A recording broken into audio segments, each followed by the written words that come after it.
Back at the Buzz podcast, coming to you with another comic book review. We got a boy from I Ain't Saying, I'm Just Saying, Theo Butler back again. What's going on, everybody? How we doing? What's up? What's good? What's poppin'? Cracker Berlin is really good. Yeah, it's fast. S.W.O.R.D, issue 2. This is a official King in Black tie-in. Coming into this issue, it does jump us ahead a little bit past where we left off at issue 1. Noel has he's consumed the planet. He's covered it completely in symbiotes. No sunlight, no communications on or off Earth, no travel on and off Earth, except for Krakoa gates, right? That mutant technology seems to be proven elite. You know, it hasn't proven too much to fighting Null up until this point. It will, at least up until this issue, but right. At least in being able to keep comms up or a way of keeping comms up and way of traveling on and off planet, the mutants have the edge. Can I just go ahead and throw this out there? A mutant island. I'm going all the way back to Giant Size Experiment because I'm like, it's the island. Mm-hmm. You know, we got to suspend belief, you know, and I don't mind. The island got a brain. Well, so how they established it, right, when they first started Krakoa is that, this version of Krakoa is a sentient being. So he communicates with Doug Ramsey. They have to feed it through indiscriminate ways. We won't get into it. Like I said, it was always sentient, but I'm like, we're taking it to a whole nother level. No. Yeah, it's more layers than when the original X-Men team went to fight him back in 1980 or whenever that was when we originally seen Krakoa. This is a different animal. Same piece, different animal. My dog got a girlfriend he don't get along with. Yeah. No, it's a whole. He got a family. Yeah, man. This Krakoa, this a whole person. This Krakoa got history. He got baggage, for sure.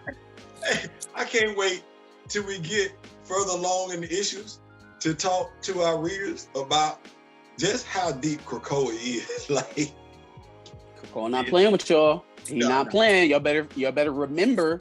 I think that fact is something that's not only that falls on deaf ears with us, but a lot of the mutants that's living on Krakoa. I think y'all forget y'all living on a living being. You know, but we'll see how that plays in future books, future issues. I did think it was interesting though that they have something like the Krakoan gates, right? Something that's specifically for mutants because everybody can't just come through there, right? So at that point, it kind of makes the rest of the world at your behest, I guess, right? Like, and I think that's a little bit through design. Ultimately, if there's some catastrophic event on Earth, your only way of instant travel is through Krakoan gates. We haven't really seen that too much outside of this Kingdom, because there hasn't really been another, world building event just yet where something like that would be needed. But it sets the stage for future events where something like that, if it needs to be possible, we know who you call them first. And they've got those terminals set up everywhere across the Earth.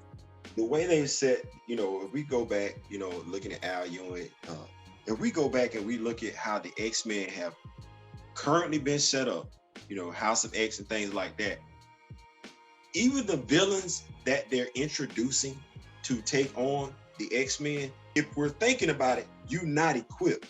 The Krakoan gates, they can open up anywhere. Then you have a mutant teleport team that can be anywhere. It's a whole island. Bump what you heard. It's a whole island. Should you choose to upset these people at any given point in time, they're really, regardless of the villains that they introducing now, the way they write them and everything like that, they had to introduce that rule in there. We shall not kill man. You got to put that one in there. They had to, because at that point, with the power that they had amassed, with the mutants that they had brought together, if at that very moment they were like, you know what, we done with this whole human thing, it'd be over. It'd be over. There's nothing y'all could do to stop it. Ain't no Orcus. Ain't no Doctor Stasis. None of that matters. It's just as simple as dropping Sabretooth off somewhere. It don't matter how many I'm in the military installation. You just dropping Victor Creed off. Hey, do you do? Hey, and watch this. When y'all eventually get him and blow him up, we gonna revive him and put him at another one and do this all over again. And do it all over again. Matter of fact, watch this. We got one in the golden egg waiting on y'all to kill him. I said it before. You're going to hear me say it many more times during these videos. I'm here for it. I'm here for this. Oh, yeah. Oh, yeah. So one of the things we mentioned in the last episode with issue 1 was the type of leaders that they have set in the S.W.O.R.D book right now for the different type of skill sets, right? And one of the ones that was left open in that issue was the psychic abilities, right?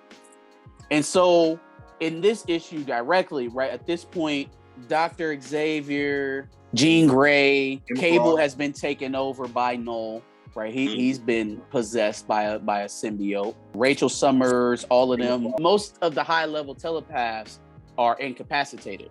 So who does S.W.O.R.D turn to? None other than your boy Mentallo. Now, Mentallo is not necessarily the telepath you're gonna think about when you need somebody to set up communications for all of mutantdom in the middle of a worldwide blackout. He's not the psychic that you would think of to be the last resort on any type of consolidated communications. He's just not the guy. However, when you flexing as strong as how Krakoa is, yeah, we'll send the dominant psychics out there to go fight brute force, right?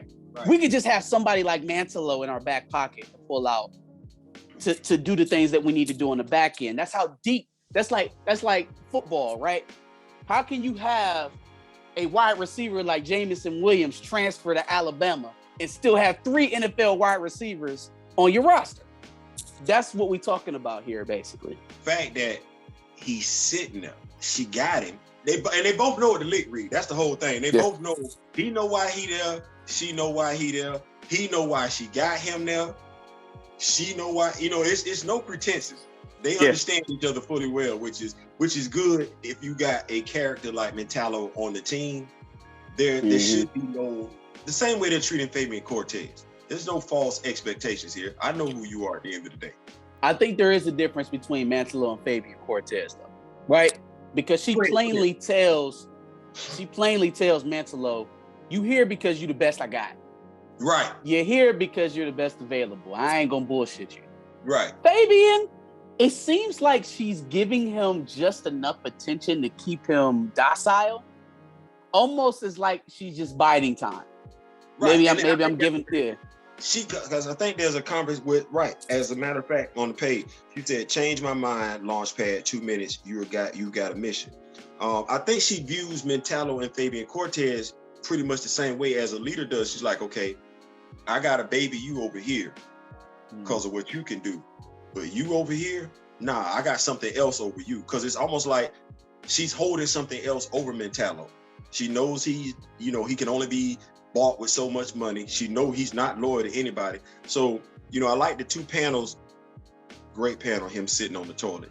And he actually projects that image to her to let him know that I'm on the toilet. So, how are you gonna be mad? Like, I don't want to see that. Get out my brain.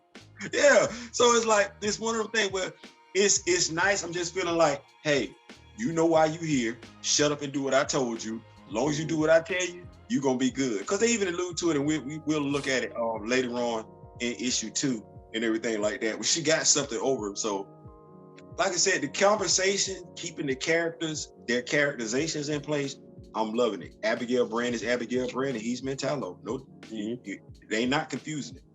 They're not confusing.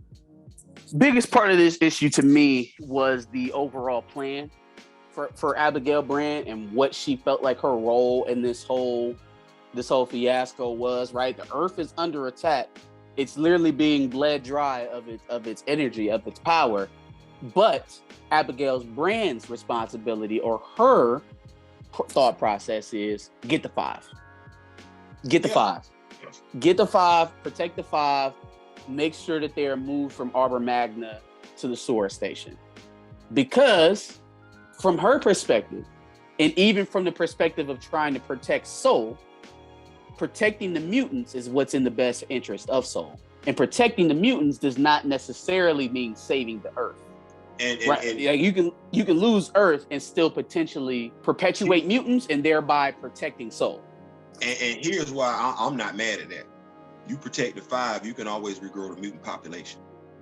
And you're a mutant.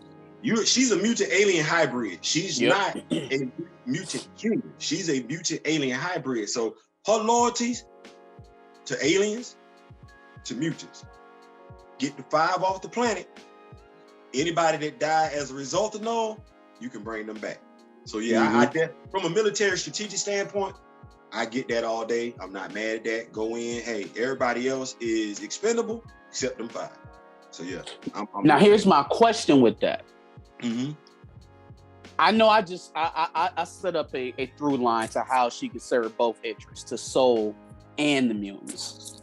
Is there an angle here where potentially she's serving her own interest by doing this? I think she's already said that. Her angle is not Krakoa's angle. She made, when we talked about that during the first issue, that's the angst between her and Magneto. Magneto wants her to be more loyal to mutant kind. She's more loyal to the solar system. So I don't see her switching that up. Like, my number one priority, because I was born in space, is to protect this solar system. Now, if you just happen to be an inhabitant of this solar system that I'm protecting, so be it. If your planet is necessary for the survival of the solar system, I got you. If your race is necessary to the survival of the solar system, I got you. If you're expendable, I'm hoping you're a mutant and you can be backed up by the 5.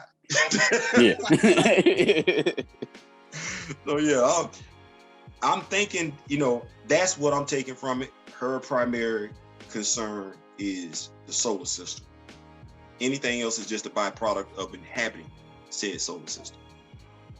For sure. So at the end of this issue, we do see symbiote cable coming through the gateway, which it seems like it's going to be a bit of an issue there for the rest of Krakoa. I have a problem with this, not so much from the X-Men writing team, but a little bit from the overall effect of King in Black as an event.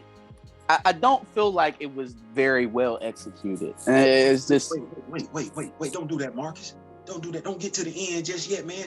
You was talking about Fabian Cortez and how you was gonna bring this thing forward. Man, tell him about what he did to Sunfire. Had Magneto look at that. Yeah. Okay.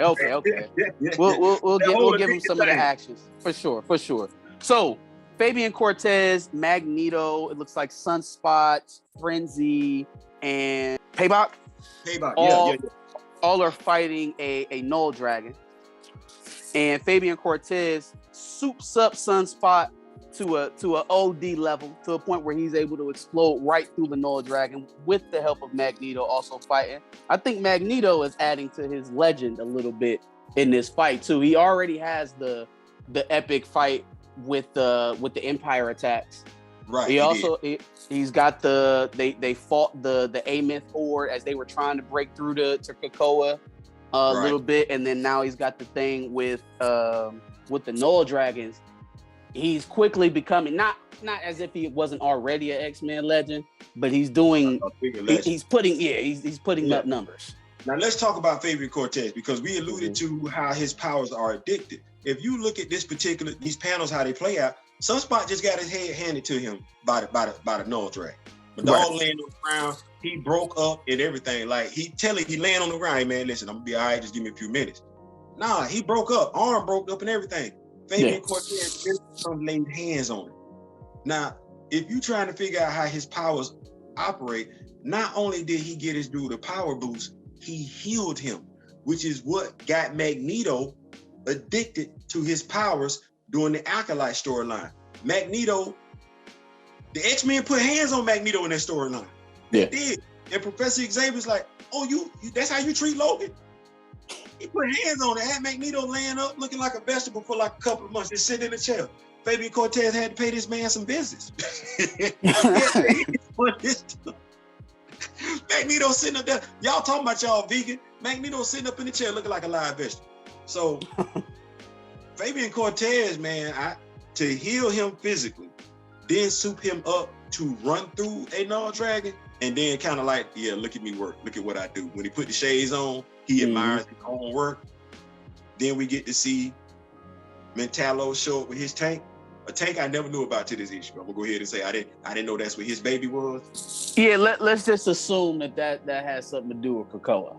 Yeah, I don't. I'm gonna do me some research. I'm gonna owe it to myself to research what's going on with this damn tank, and I'm gonna come back to that. All right, that is pretty much the issue. I mean, we could definitely talk about the cable coming through the gates, and how I feel like that kind of spits in the face of everything that Krakoa has set up in terms of security, right? So like, I get a mutant, any mutant can cross the threshold, but what about a mutant being parasited by an alien? The reason why I'm like you, but I'm not like you, Doug Ramsey. Okay, but if we're talking about Doug Ramsey, and I'm assuming you mean Warlock, right? How he's wearing Warlock on his arm. Okay, fine. The problem is that Warlock has been integrating with Krakoa for a very long time now. Okay. Doug Ramsey and Warlock were the first people to communicate with Krakoa. I ain't mad at that. Where the hell did symbiote come from? Right there, watch it. I ain't mad at that. I rock with that. Damn great explanation. Lockheed is I'm giving justifications for why Krakoa. But Lockheed don't use the gates. Huh? Lockheed don't use the gates because Kate don't use the gates. But he ain't got no superpowers though. Kate just Kate just kind of like phase in, which, that's a whole nother story in regards to her returning to mutantdom. But how you said earlier, I'm playing devil's advocate. I'm trying to help Krakoa out, because the way you said it, so the mutant that's got something else in his gene. Right, like literally at that point, it's more symbiote than it is mutant, but okay. I'm with you though.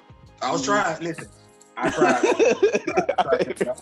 Marcus said, nah, he ain't going for it. So I think that's just a result of this King in Black event, man, which I was not a big fan of. But that's okay, because coming on in the next couple of issues we're reviewing with y'all, hopefully I don't think we'll have to deal with that much longer. The next couple of issues, we talking about my man, Manifold, strong. I like Manifold as a character. He ain't getting enough. He getting enough shine. No, I'm not even. He's getting enough shine. It's way past due. Hasbro, I need that action figure, so I ain't got to customize it. Oh yeah. Keep your eye on us here the next couple of weeks. We're gonna be trying to work through these back issues, get caught up. As always, it's Back of the Bus. Like, share, subscribe. Shout out to our boy Theo B. I ain't saying, I'm just saying, make sure y'all head over there and follow him there. Until next week. Yeah, peace.